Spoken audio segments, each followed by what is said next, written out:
You've seen them, right? Those videos that pop up on your feed, a baboon gently cradling a tiny puppy, or a monkey that's carefully grooming a dog. I mean, they're pretty incredible to watch, and they've kicked off this huge debate online. Are we actually seeing a new kind of friendship between species? And that's the big question we're diving into today. Do monkeys really adopt dogs?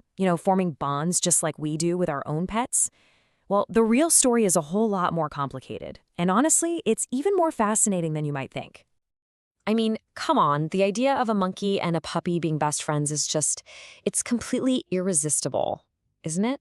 There's something about it that feels so familiar, almost like it mirrors the exact relationship we have with our own dogs. And that's probably why these clips just pull at our heartstrings. When we see a monkey snuggling a puppy, it triggers that same warm, fuzzy feeling we get when we're playing with our own dog. We can't help but project our own emotions onto the scene, imagining that they're feeling that same kind of connection. But is that what's really going on here? All right, so to get to the truth, we've got to look past the cute and cuddly fantasy and dig into the science of it all. So let's peel back the layers on these viral videos and see what's actually happening. This whole fascination isn't exactly new. It really kicked into high gear back in 2011 with a clip from a nature documentary. Then, a few years later in 2015, more footage from Saudi Arabia went viral. And just recently, a student in Ethiopia filmed similar stuff, which brought the whole question roaring back to life. Okay, so this is where it gets really interesting. On one hand, you've got what we think we're seeing in these clips. It looks like nurturing, affection, maybe even play. But when scientists look at it, it's a completely different story. That nurturing is often a kidnapping. The grooming is a social power move. And that loving family is really just a temporary arrangement that serves a very specific purpose. And this is where things take a pretty dark turn. This quote comes from Dr. Shirley Strum, a primate researcher who's been studying baboons for over 50 years. And she points out a really grim reality. Without their mother's milk and proper care, these puppies just don't make it. They either starve or they die from their injuries. So if it's not love and it's not companionship, what on earth is motivating these primates to do this? Well, the answer comes down to one thing: pure cold strategy. And this leads us to what scientists call the buffer theory. Okay, so picture this. A lower-ranking male baboon knows a bigger, more dominant male might attack him. But if he's holding an infant, that dominant male is way less likely to get aggressive. And it turns out a small, squealing puppy works just as well as a baboon infant. It's not a pet, it's a tool. It's a little, furry, don't-attack-me shield. And Dr. Strum couldn't be more clear on this. From the baboon's perspective, this has absolutely nothing to do with keeping a pet.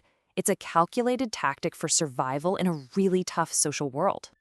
And it's not just about the buffer theory. These interactions are often just about what's convenient at the moment. Like at garbage dumps, dogs will act as lookouts, barking if there's a threat. And in return, they get some food scraps. These are temporary team-ups, not friendships. There's zero evidence of any real long-term emotional bond.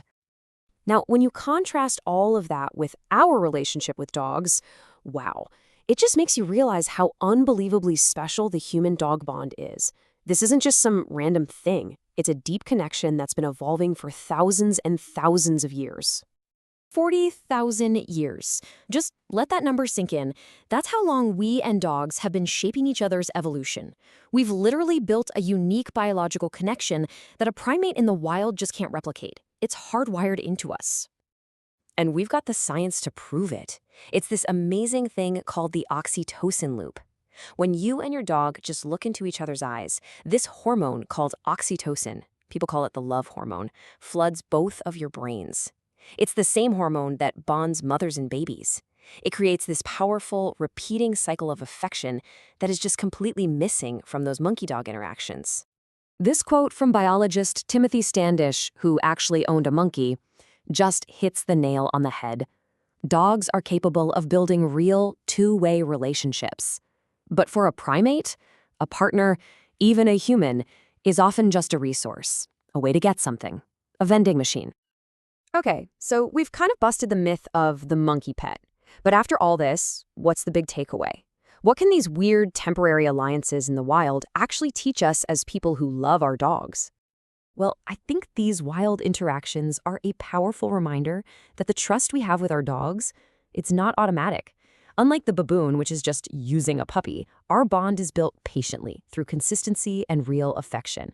It reminds us that the empathy we show to another species isn't just a nice feeling, it's a massive evolutionary achievement.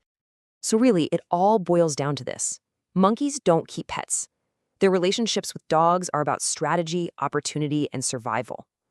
The fact that we do, that we open our homes, our families, and our hearts to form these deep biological bonds with a totally different species, what does that say about us? It kind of suggests that our ability to care like that across species lines might be one of the most uniquely human things we do.